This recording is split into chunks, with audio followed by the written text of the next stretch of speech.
विधानसभा निवडणुकीमध्ये पक्षाला यश मिळवून दिल्याबद्दल मतदारांचे आभार मानण्यासाठी उपमुख्यमंत्री एकनाथ शिंदे येत्या 24 एप्रिलला सिंधुदुर्ग जिल्ह्याचा दौरा करणार आहेत। यावेळी कुडाळच्या एसटी स्टँडच्या मैदानावर संध्याकाळी 4 वाजता शिवसेना कार्यकर्त्यांचा महामेळावा देखील आयोजित करण्यात आला आहे।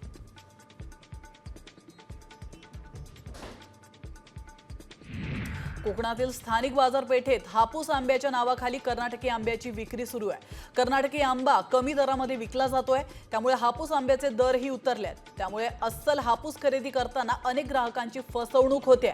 कर्नाटकी आंबा अगदी कमी दरामध्ये उपलब्ध होऊ लागला आहे, त्यामुळे हापूसच्या मागणीला आता फटका बसतोय।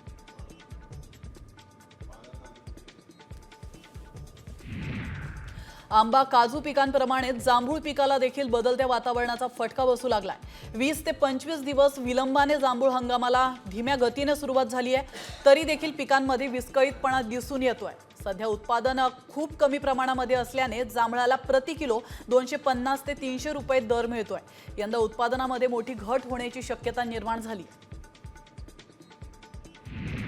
राजगुरुनगर जवळील गावामध्ये बलात्कार करून खून करण्यात आलेल्या अल्पवयीन मुलीची दशक्रिया विधी मोठ्या पोलीस बंदोबस्तामध्ये पार पडली आहे। तर यावेळी पीडित मुलीला जलद न्याय मिळालाच पाहिजे, आरोपीला फाशी झालीच पाहिजे अशा फलकांसह शोकाकुल वातावरणामध्ये नागरिक मोठ्या संख्येने उपस्थित होते। फक्त नावाप्रमाणे जगली, अपेक्षा ठेवून जगली आणि